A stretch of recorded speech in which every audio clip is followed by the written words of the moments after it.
all the conditions for its production are to hand, and this totality of its conditions constitutes its coming to be, its notion, or the production of it in principle.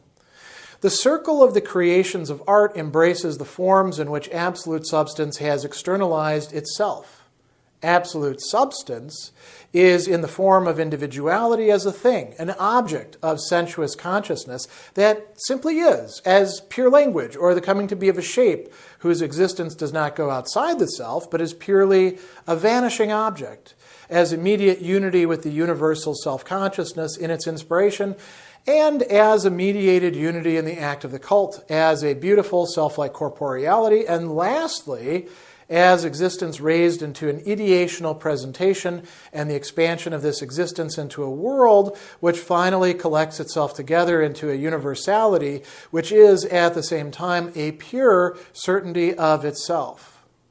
These forms, and on the other side, the world of the person and of law, the destructive ferocity of the freed elements of the content, as also the person as thought in Stoicism, and as the unstable restlessness of the skeptical consciousness, constitute the audience or periphery of shapes which stands impatiently expectant round the birthplace of spirit as it becomes self-consciousness, that is, round the manger at Bethlehem. The grief and longing of the unhappy self-consciousness which permeates them all is their center, and the common birth-paying of its emergence, the simplicity of the pure notion which contains those forms as its moments.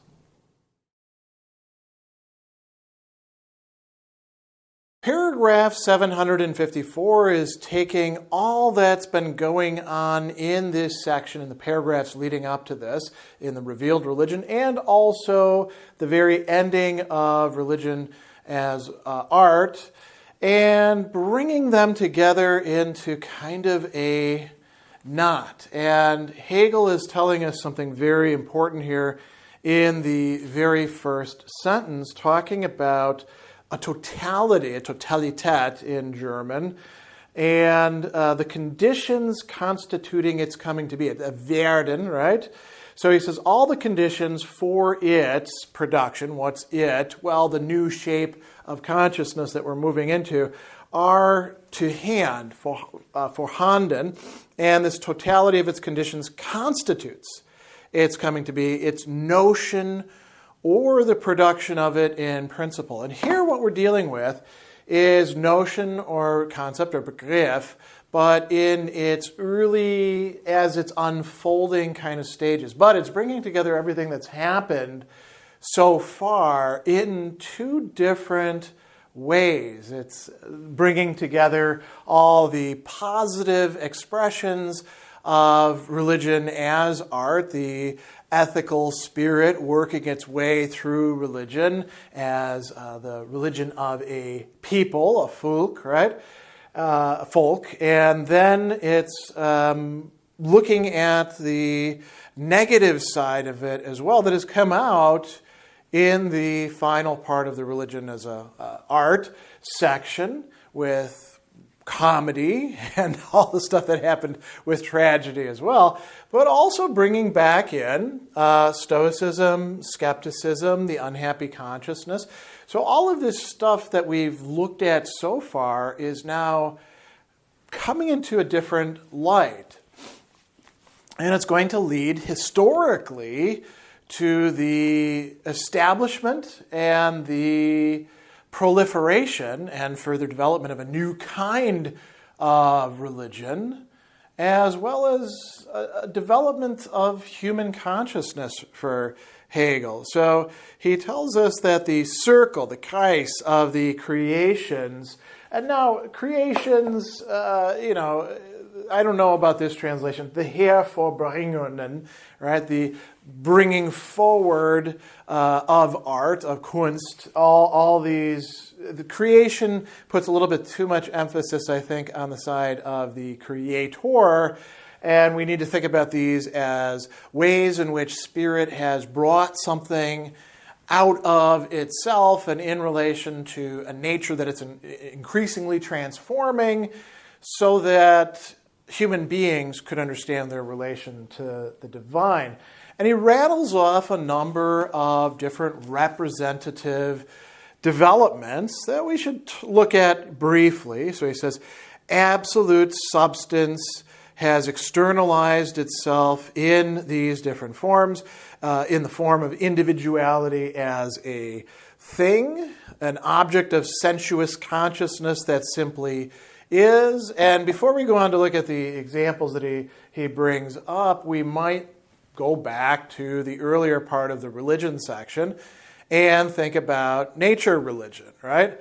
It is externalizing itself. That is, absolute spirit or absolute substance is externalizing itself. Humanity is externalizing itself in seeing religion and the divine object in things that are not it, which then it appropriates and turns into religious objects.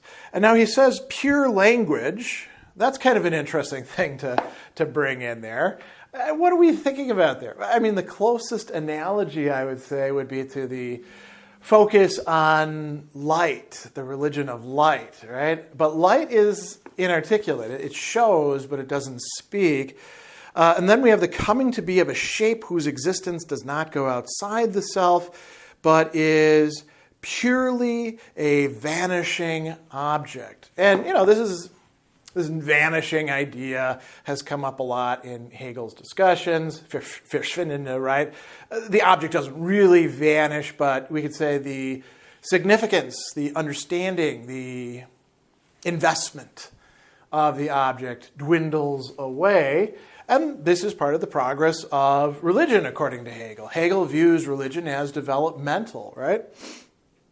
Then we have immediate unity with the universal self-consciousness in its inspiration. And we can see that immediate unity is involved in each of these: individuality as thing, pure language, vanishing object. Then we get to something more advanced. We saw in the religion section, in the religion as a work of art, right?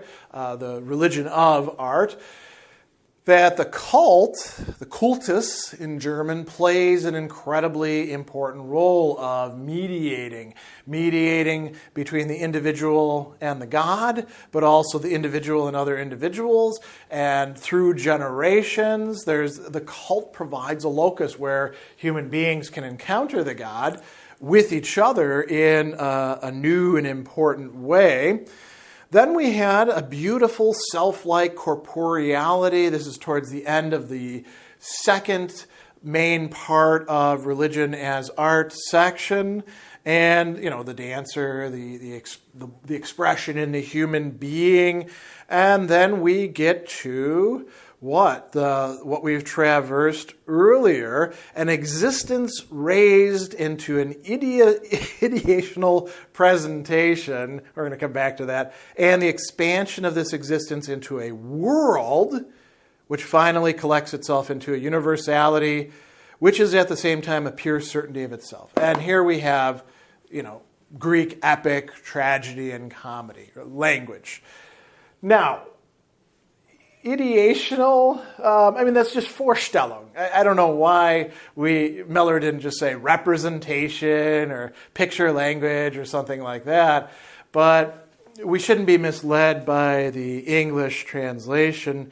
Here, this is just Vorstellung, right? And so epic and tragedy, those are very complex Vorstellungen. Now, what happens after this?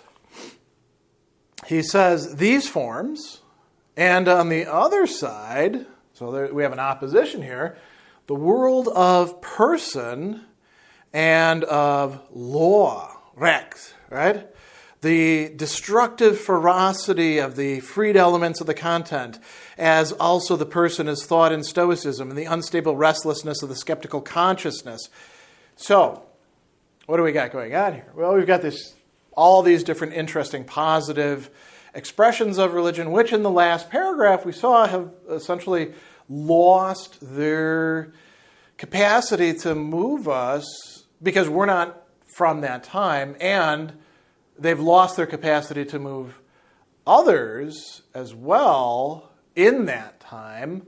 And then we've got the destructive ferocity of the freed elements, the things that we were seeing at the very end of the second main section as comedy came to the fore. And we saw that comedy is not just laugh, laugh, giggle, giggle. It is this destructive, bringing men and gods down sort of development. Now, notice what else he's saying here, though. The person as thought in Stoicism. Go back to the Stoicism section. Don't worry about whether Hegel got Stoicism right or not, because, in many respects he didn't. Hegel thinks that the importance of Stoicism was establishing a kind of abstract freedom of the human being as a thinker who could withdraw from a hostile world that disappoints their desire, their begierde, right, which is at the essence of self-consciousness. So it's a strategy, and in many respects it's a failure strategy, but it does have cultural effects. Then we have the unstable restlessness, the wildness, the insanity even of the skeptical consciousness, which is not only tearing other things down, removing their self-certainty, but is also uncertain of where it is itself going. And then we have what? These constitute and again, there's a lot going on here with the translation with Miller in this place. He talks about an audience. And why talking about an audience? I think because that goes back to what was going on in the earlier section, where the spectator was important, but maybe we don't have to think about audience. That is an interpolation by Miller. The word that Hegel's actually using is periphery, and it's just the German cognate for it, periphery, right?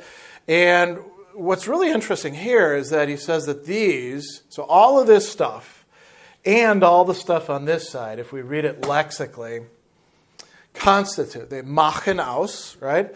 So they make in a way to place publicly, to place externally, a periphery. So a periphery it could be a circle, it could be a square, it could be whatever you want, but it's a outer border, now he says, of shapes, gestalten. So, gestalten could be read in two different ways here. It could be looked at as like each one of these is a shape of consciousness, which indeed is what they are. Or we could think of them in a more figurative way as like figures that are all around together, like statuary or, people or whatever that are constituting this periphery.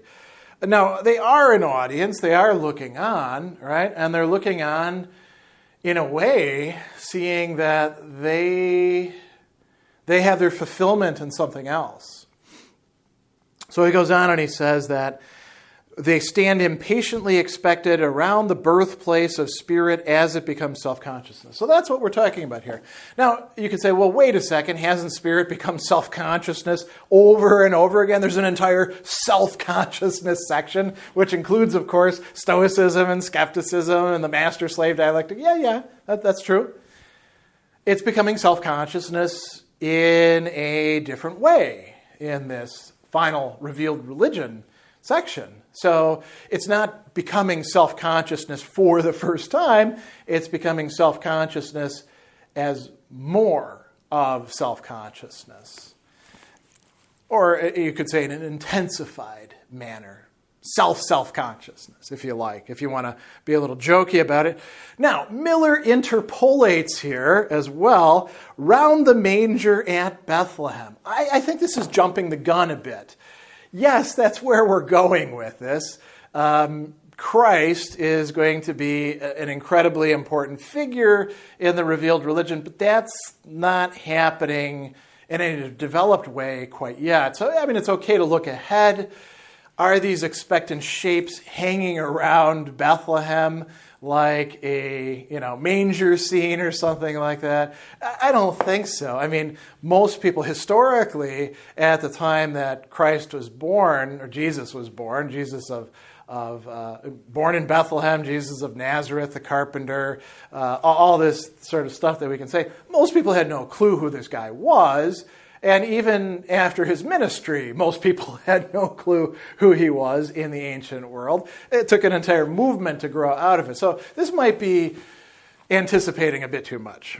Now, what's really interesting after this is he talks again about the unhappy self-consciousness, which permeates them all, is their center and the common birth pang of its emergence, the simplicity of the pure notion, right? So we got that again, which contains those forms as its moment. So we have a totality, again, a totality not just of the circle of creations, but of all of this stuff going on as well. And now notice that he uses two terms here that are really quite important. The grief, so Schmerz, could be pain.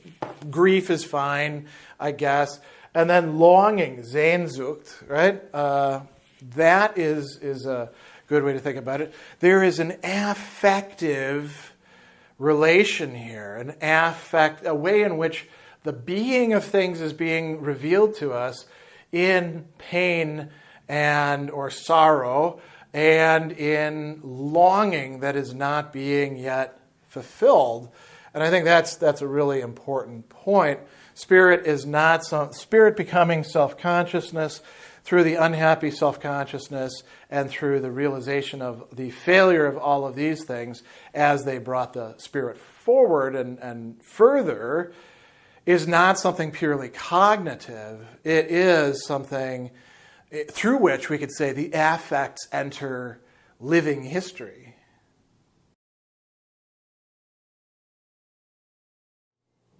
Spirit has in it the two sides which are presented above as two converse propositions. One is this, that substance alienates itself from itself and becomes self-consciousness. The other is the converse, that self-consciousness alienates itself from itself and gives itself the nature of a thing or makes itself a universal self. Both sides have in this way encountered each other, and through this encounter their true union has come into being. The externalization or kenosis of substance, its growth into self-consciousness, expresses the transition into the opposite, the unconscious transition of necessity. In other words, that substance is in itself self-consciousness. Conversely, the externalization of self-consciousness expresses this, that it is in itself the universal essence, or, since the self is pure being for self, which in its opposite communes with itself, that it is, just because substance is self-consciousness for the self, that it is spirit. Of this spirit which has abandoned the form of substance and enters existence in the shape of self-consciousness, it may therefore be said, if we wish to employ relationships derived from natural generation, that it has an actual mother but an implicit father. For actuality or self-consciousness and the in itself as substance are its two moments through which whose reciprocal externalization, each becoming the other spirit, comes into existence as this, their unity.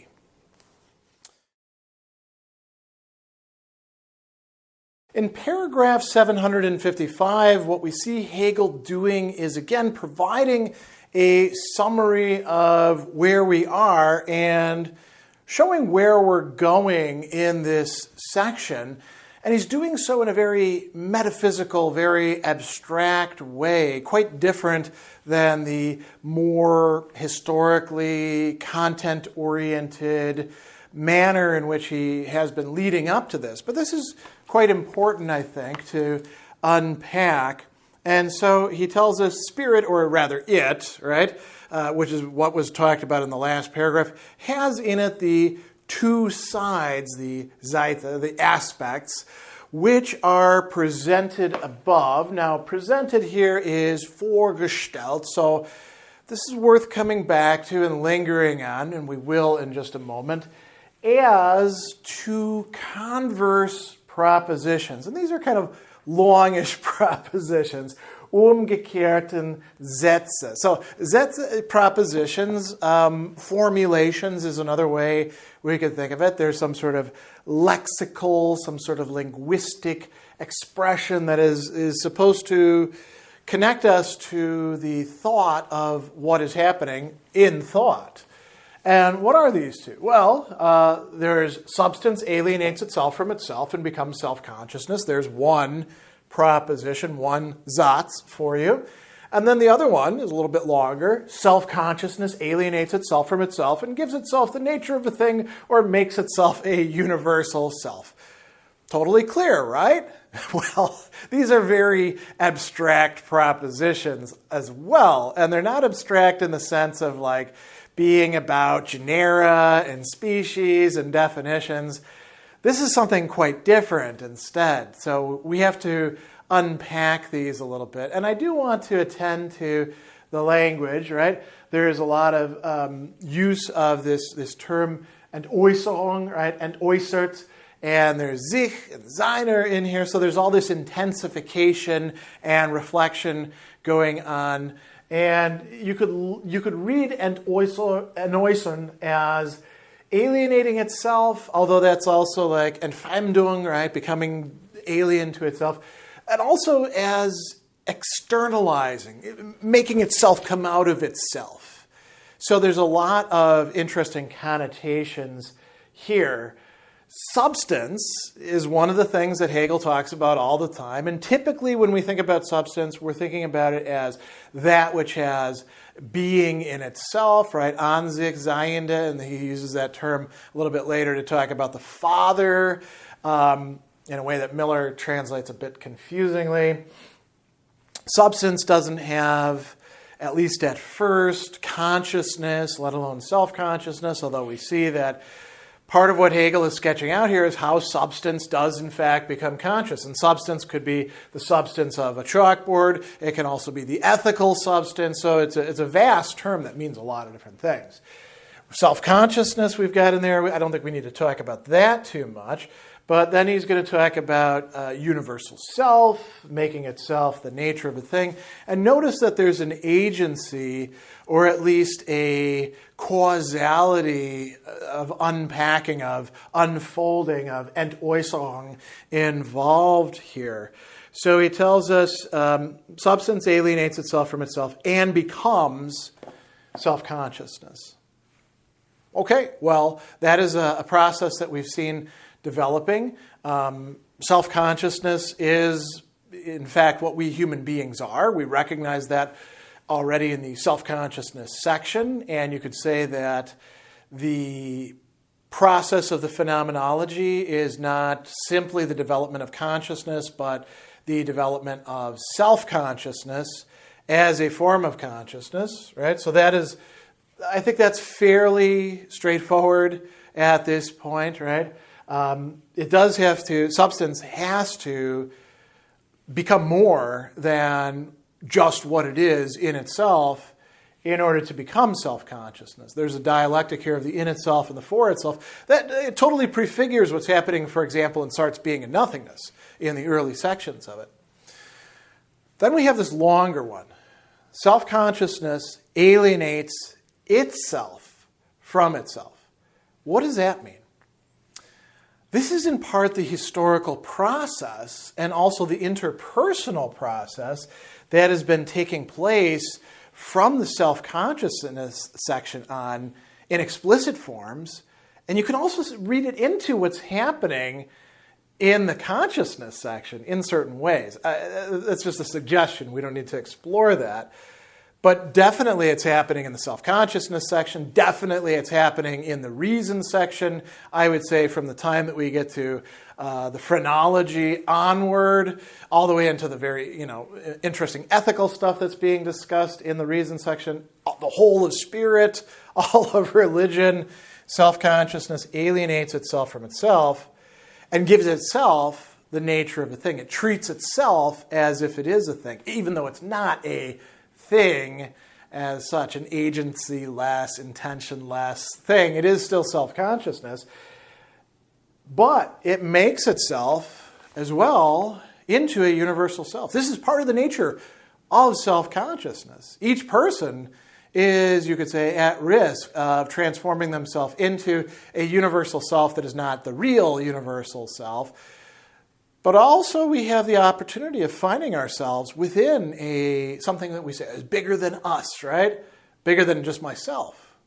So these are both propositions, Sätze, and they are opposed to each other. They're opposed to each other here on the page, linguistically, conceptually, in representation. And then he says that both sides have in this way. In what way? Well, through these propositions, which are no longer just propositions, they are representations of the reality of things. Both sides have encountered each other. Now, this is interesting. So encounter, I think that's a great translation on Miller's part. I often bash him for his translations. We need to recognize when he's getting things right. Entgegengekommen, right? So kommen, to come, to arrive, to go to a place of encountering each other. Entgegen, being opposed to, being in front of. They both encounter and realize each other. A little bit later on, Hegel will use this term reciprocal, right? And I think that that's quite important here. So he tells us that both sides have encountered each other. Through this encounter, their true union, Vereinigung, has come into being. The externalization, and here, Miller can't resist adding some extra stuff in, or kenosis, the emptying, right? Kenosis is a theological term that's used of the emptying of Jesus Christ as Savior through the crucifixion, which Hegel's going to talk about later. So we'll just leave that alone. Externalization of substance, its growth into self-consciousness, expresses what? The transition into the opposite. The unconscious transition, the Übergang, going from one thing to another, going over, you could say, of necessity, Notwendigkeit. Necessity itself is not just the brute thing that we often treat it as. This is not Greek ananke, the necessity that we view as sort of a blind necessity. Necessity for Hegel, this is a tricky term, right? And we've talked about this quite a lot through the course of this commentary in earlier paragraphs. Going on, he says, what is this unconscious transition of necessity? In other words, that substance is in itself self-consciousness.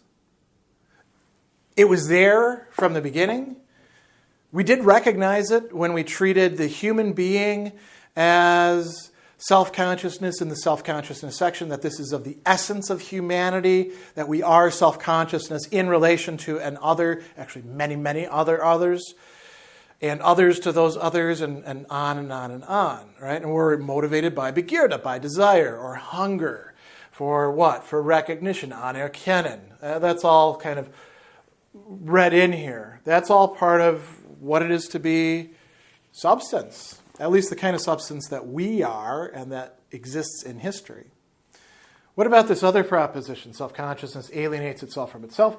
Well, this leads us to the realization that self-consciousness is spirit. And this can be expressed in this sort of chain, substance to self-consciousness to self to spirit. And here's what Hegel has to say. Conversely, the externalization of self-consciousness expresses this, that it is in itself the universal essence, or, since the self is pure being for self, right, für sich sein, which in its opposite communes with itself, that it is just because substance is self-consciousness, so because of this part right here, because substance is self-consciousness for the self.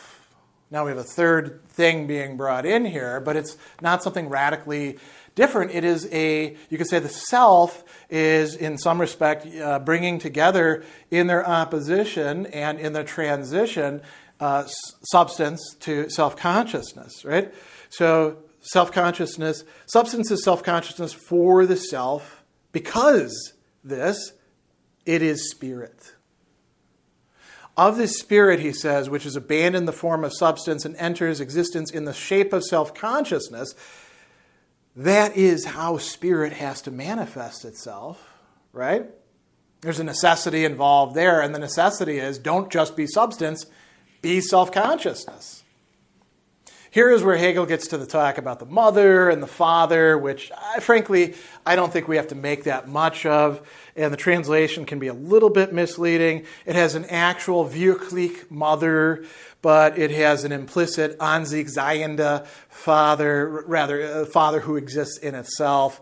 And then he says, here's the real payoff. Actuality, Wirklichkeit, or self-consciousness, actuality or self-consciousness and the in itself as substance are its two moments through whose reciprocal externalization or alienation, right? Each becoming the other, spirit comes into existence as this their unity. So spirit is connecting together all of this. I do want to return, though, to one thing that I mentioned at the beginning. This is both vorgestellt, which means it is being placed in representation for us, right, as we have it in the book. But we're also conceptualizing this, right? In the previous paragraph, Hegel said that all of this constitutes the notion or the production of it in principle. This is how we move beyond just in principle to conceptualizing these matters. So this is part of what we need to keep in mind as we're now moving forward. This is sort of a metaphysical map to what has taken place and where we're going.